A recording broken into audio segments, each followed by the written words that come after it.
Hi cupcakes!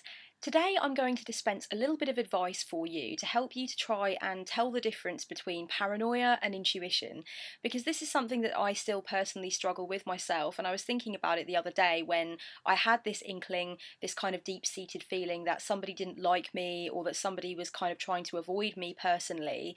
And then after a while of trying to tell myself that it was my inner voice, I realised that it was actually very much from ego level and it was in fact paranoia that was kind of spurred on by deeper insecurities that were to do with me and not really to do with that other person.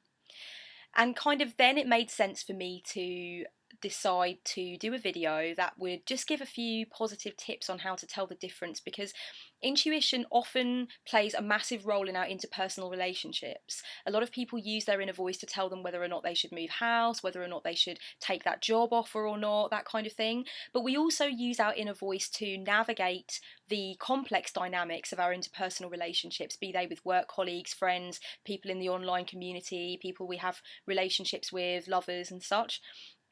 So I think it makes sense sometimes when we have negative feelings or when we have deep inklings that we are not liked or that somebody is holding something back. Sometimes, we realize in the end that it was paranoia that was making us feel those things. That's why we have a word for it, because we realize in the end it wasn't our inner voice trying to tell us something true, it was paranoia leading us down a false road.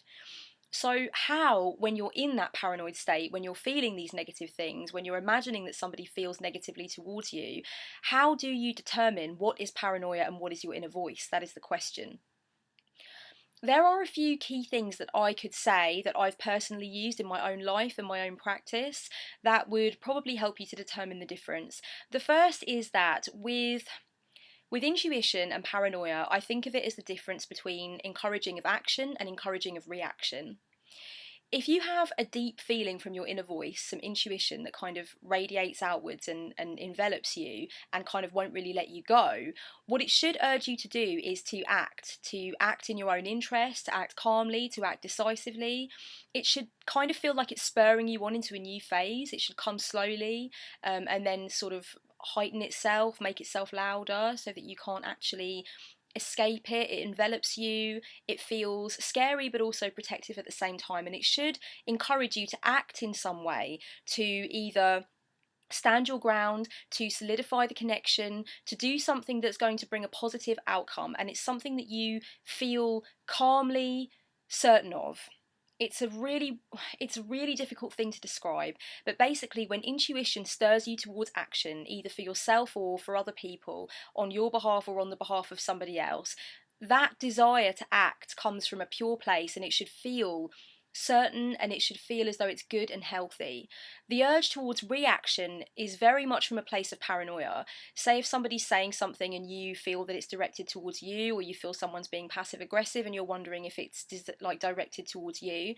If your desire is to react immediately and chaotically to what somebody is saying or doing, or to somebody's behaviour, and you feel out of control and you feel like you're not really sure what you're going to do at any given moment, that's not the urge towards decisive action, which comes from the value of intuition. That is the urge towards reaction, which comes from kind of a chaotic, unpredictable place where you feel negative, where you feel like you don't really know what's going on, you want to lash out or you want to react, you want to say something, but you're not really sure 100% deep down that the words you want to say are the words that are in alignment with your true self. Paranoia kind of gives us that urge to react. We want to react chaotically and it almost feels very out of hand. Whereas intuition gives us that calm feeling, that centered feeling, that action is necessary, but it's action that we are in alignment with, it's action that we resonate with, it's action that is going to reflect our true voice.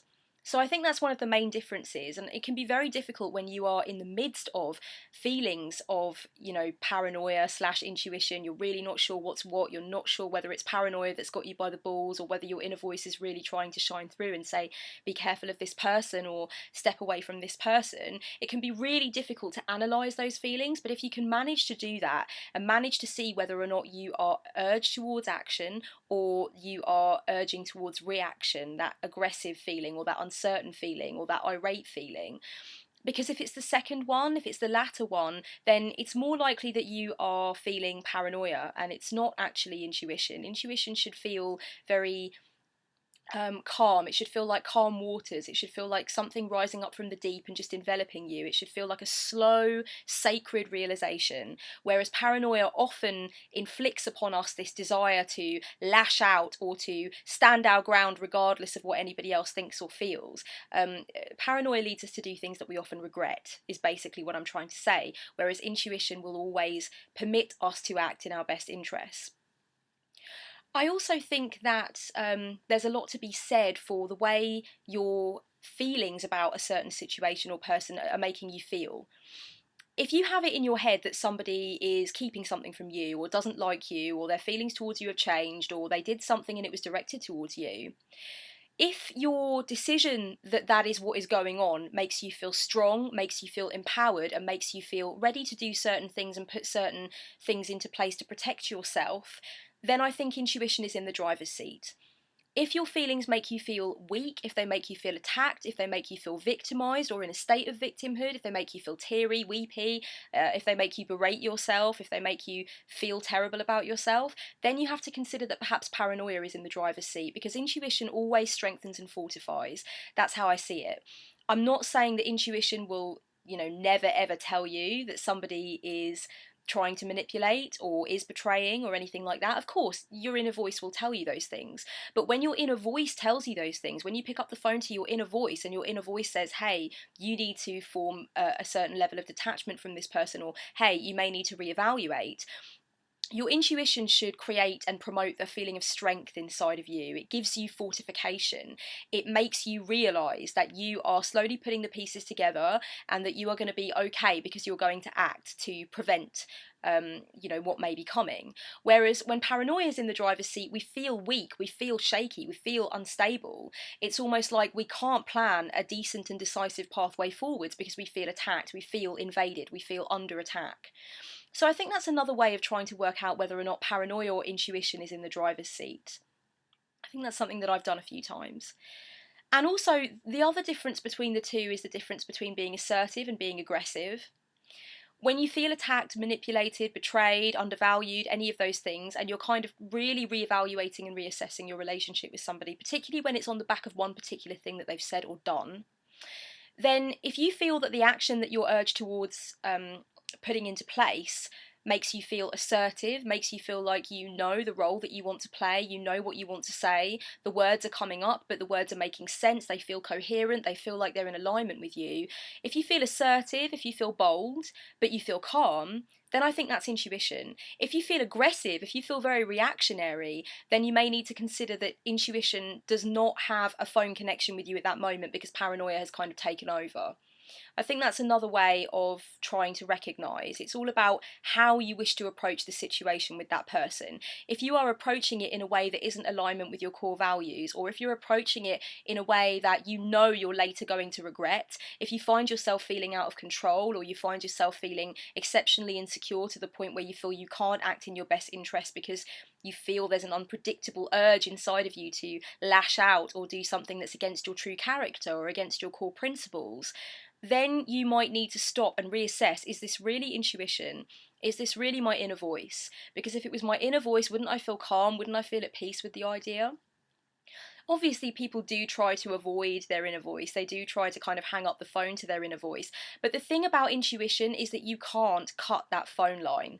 And that's why people say things like, I had this deep down feeling in the pit of my stomach and I couldn't shake it. Or I had this feeling from within that I was on the wrong pathway, or that I wasn't fulfilling my destiny, or whatever it was, and I couldn't get away from it. And I tried to avoid it for years and it wouldn't leave.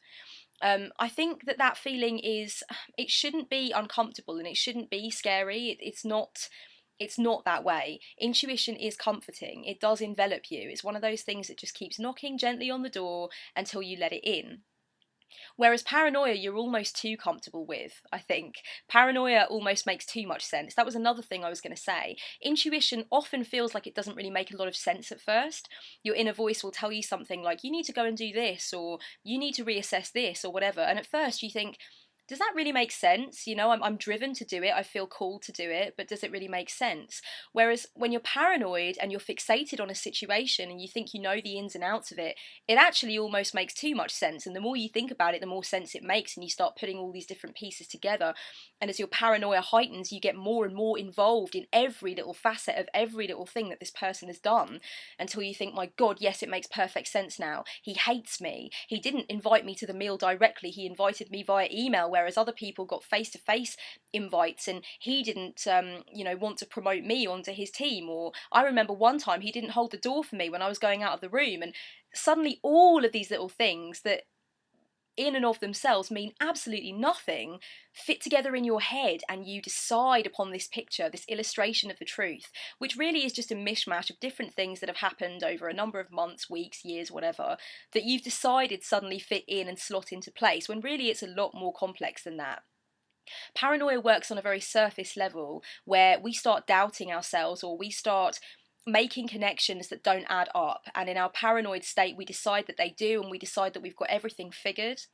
And I think that's the dangerous thing when it comes to paranoia, that feeling that everything makes so much logical sense and it can't be denied. Whereas with intuition, often it comes from a place that's so deep, so pure, so full of intent, that it's actually in the unconscious. It's not actually entered the conscious realm. So when we first pick up the phone to our inner voice with regard to a certain subject, we think, is that really what I feel? Is that really what I want to do? Is that really the direction I want to take? Because it's from the unconscious, it's bloody deep down sometimes. And that's why it's so difficult to have a constant relationship with your intuition, and a relationship that works for you, because it's not on the surface a lot of the time.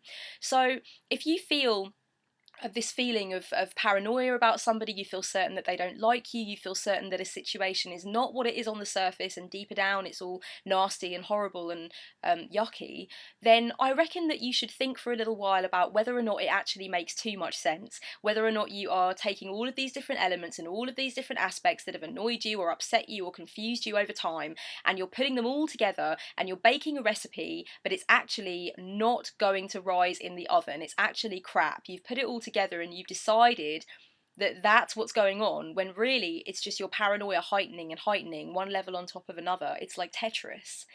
Whereas intuition will always be a ready built wall. You won't need to play Tetris. It will come together in a very kind of sacred way. It will be an overwhelming feeling that at first you won't realise how that wall has been built, and slowly, steadily, you'll realise that that wall is there to fortify you. Whereas paranoia requires your constant attention, your constant fixation, and it makes you feel worse and worse and worse. It makes you feel weaker, not stronger. And I think that is the key difference between intuition and paranoia. Intuition, should always strengthen, and paranoia tends to weaken. It tends to make us insular. It tends to not allow us to be the best version of ourselves. So I think those are a few of the things I want to say. I also think that intuition offers you a warm, motherly, comforting sense of warning. It often provides a cautionary element when we're in a relationship that we're really not sure of, when we're not sure exactly where we stand, we feel something may be going on beneath the surface, but we don't really know.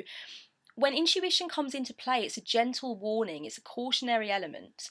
Whereas with paranoia, what will often happen is that you will berate yourself, or paranoia will attack you in a way that is not motherly and not warm and not comforting. It's not really allowing yourself to explore what's going on. It's berating you for being stupid enough to trust this person, or it's making you feel insecure because you feel you're not good enough for that person and that's why they are rejecting you, or whatever. I think if the feelings that you're feeling about somebody are making you cruel towards yourself, or are making you feel angry towards yourself or upset with yourself, then again you need to decide, is paranoia in the driver's seat or is intuition in the driver's seat? Because I don't feel too good.